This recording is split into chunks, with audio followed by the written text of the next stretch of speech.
రాకాలోకంకి స్వాగతం. ఈ కంటెంట్ మీకు నచ్చినట్టయితే లైక్ చేయండి, మీ బంధుమిత్రులతో షేర్ చేయండి. ఇప్పటివరకు సబ్స్క్రైబ్ చేసుకోకపోతే సబ్స్క్రైబ్ బటన్ని నొక్కండి.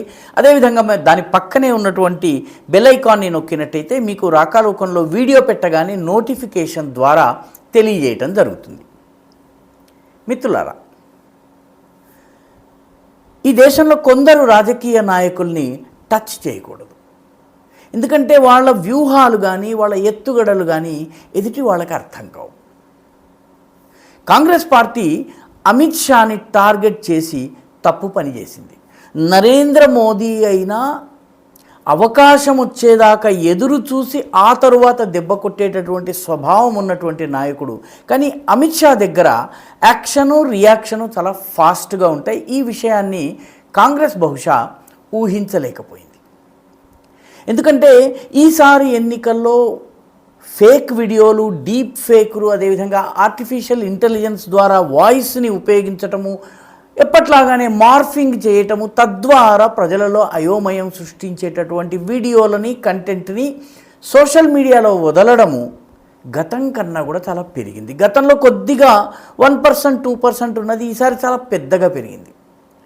మొదట్లో సినీ నటుల్ని టార్గెట్ చేశారు. ఆమిర్ ఖాన్ని బీజేపీకి వ్యతిరేకంగా మాట్లాడినట్టుగా ఒక డీప్ ఫేక్ వీడియోని, ఆర్టిఫిషియల్ ఇంటెలిజెన్స్ను ఉపయోగించి ఆయన వాయిస్ని లాగా ఉన్నటువంటి వాయిస్ని తీసుకుని వచ్చి పెట్టారు. ఆమిర్ ఖాన్ నేను అలా అనలేదు, నేను అసలు నాకు రాజకీయాలతో సంబంధం లేదు అని సంజాయిషి ఇచ్చుకోవలసి వచ్చింది. ఆ తరువాత సినీ నటుడు రణబీర్ సింగ్ విషయంలో కూడాను కాశీకి సంబంధించి ఒక వీడియో వచ్చింది, అది కూడా ఫేక్ అయింది. ఈ రకంగా పలువురు సినీ నటులను ఉపయోగించుకునే ప్రయత్నం జరిగిన తరువాత వాళ్ళు ధైర్యం చేసి అమిత్ షాని టార్గెట్ చేశారు. ఆ మధ్యలో వాళ్ళు ఈవెన్ మోదీని కూడా టార్గెట్ చేసే ప్రయత్నం చేశారు. కానీ అమిత్ షాని వాళ్ళు టార్గెట్ చేసినప్పుడు ముఖ్యంగా రిజర్వేషన్ల విషయంలో ఆయన ఏదో అన్నారని, ఆయన రిజర్వేషన్లు మాకు 400 సీట్లు వస్తే రిజర్వేషన్లు తీసేస్తాము, తొలగిస్తాము అని అన్నారని చెప్పి ఒక వీడియో ప్రచారంలోకి వచ్చింది. ఆ వీడియో కాంగ్రెస్ పార్టీకి అనుకూలంగా ఉన్నటువంటి వర్గం నుంచి వచ్చింది. దాన్ని అందరూ షేర్ చేశారు. షేర్ చేసిన తర్వాత కొద్ది గంటల పాటు వాళ్ళు అయోమయాన్ని సృష్టించడంలో విజయం సాధించారు. చాలామంది కార్యకర్తలు లేకపోతే సాధారణ ప్రజానికం మనసులో క్వశ్చన్ మార్క్ వచ్చింది. అయితే దీన్ని ఇంకా చలామణి చేయవచ్చునని కాంగ్రెస్ పార్టీ బహుశా, లేదా కాంగ్రెస్ పార్టీ మద్దతుదారులు కానీ, కాంగ్రెస్ పార్టీ నేరుగా చేసింది అని మనం అనుకోకపోయినా కాంగ్రెస్ అనుకూల శక్తులు కానీ వీళ్ళు చేసి ఉండవచ్చును. కానీ వాళ్ళు అమిత్ షా యొక్క ఇమీడియట్ యాక్షన్ విషయంలో వాళ్ళు తక్కువ అంచనా వేశారు. అమిత్ షా తక్షణము సైబర్ క్రైమ్ కేసు పెట్టడం జరిగింది. ఢిల్లీలో కేసు పెట్టినటువంటి కొద్దిసేపటికే సైబర్ క్రైమ్ సంబంధించినటువంటి ఎక్స్పర్ట్స్ దీనిని ట్రేస్ చేస్తూ పోయేటప్పటికీ ఈ వీడియో హైదరాబాదులో తయారైందని చెప్పి వచ్చింది. ఎందుకంటే ఆయన తెలంగాణలోనే ఒక చోట మాట్లాడుతూ ఆయన మేము ముస్లింలకు ఇచ్చినటువంటి రిజర్వేషన్లను తొలగించి వాటిని దళితులకు, ఎస్సీ ఎస్టీ ఓబీసీలకు మేము ఆ రిజర్వేషన్లను కేటాయిస్తామని చెప్పారు. దీన్ని మార్ఫింగ్ చేయటం జరిగింది, ఎడిటింగ్ చేయటం జరిగింది. కాబట్టి వాస్తవము ఉంది, మొత్తం స్పీచ్ సోషల్ మీడియాలో, ఇంటర్నెట్లో లభ్యమవుతోంది. ఈ ఫేక్ వీడియో లభ్యమైంది. దీనిని ట్రేస్ చేసేటప్పటికీ ఇప్పుడు టీపీసీసీ అధ్యక్షుడిగా ఉన్నటువంటి రేవంత్ రెడ్డికి నోటీస్ ఇవ్వడం జరిగింది. 10 రోజుల తర్వాత వస్తానని ఆయన జవాబు ఇచ్చారు. కానీ స్థానికంగా కొంత హడావిడి చేయాలి కాబట్టి ఒక ప్రెస్ మీట్ అడ్రస్ చేయడం జరిగింది.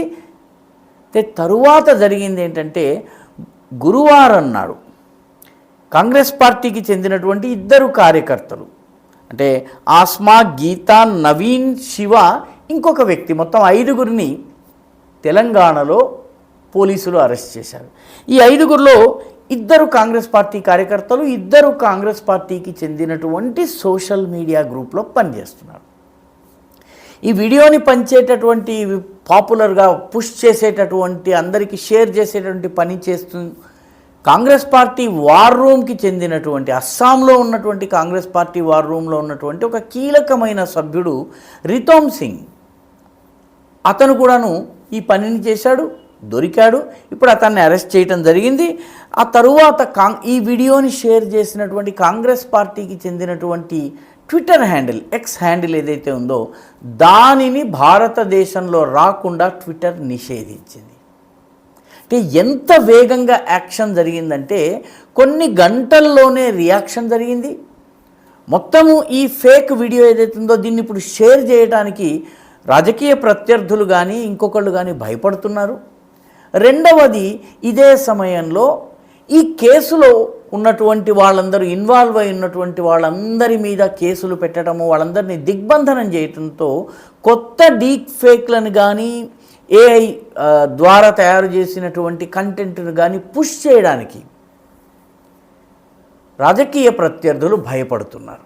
ఈ పరిస్థితి అమిత్ షాని వాస్తవానికి రెచ్చగొట్టకుండా, అంటే అమిత్ షాని టచ్ చేయకుండా ఉంటే వేరే రకంగా ఉండేదేమో తెలియదు, కానీ అమిత్ షాని టచ్ చేయడము, అది ఓటర్లను ప్రభావితం చేసే అంశాన్ని టచ్ చేయడం వల్ల ది రియాక్షన్ చాలా తీవ్రంగా ఉంది. ఇప్పుడు ఈ వీడియోని షేర్ చేసిన వాళ్ళు పహిమాం రక్షమాం అన్నటువంటి పరిస్థితిలో పరుగులు తీసే స్థితి వచ్చింది. ఈ వీడియో మీకు నచ్చినట్టయితే లైక్ చేయండి, షేర్ చేయండి, ఈ ఛానల్కు సబ్స్క్రైబ్ చేయండి. మీ అభిప్రాయాన్ని కమెంట్ల రూపంలో తప్పనిసరిగా పంపించండి.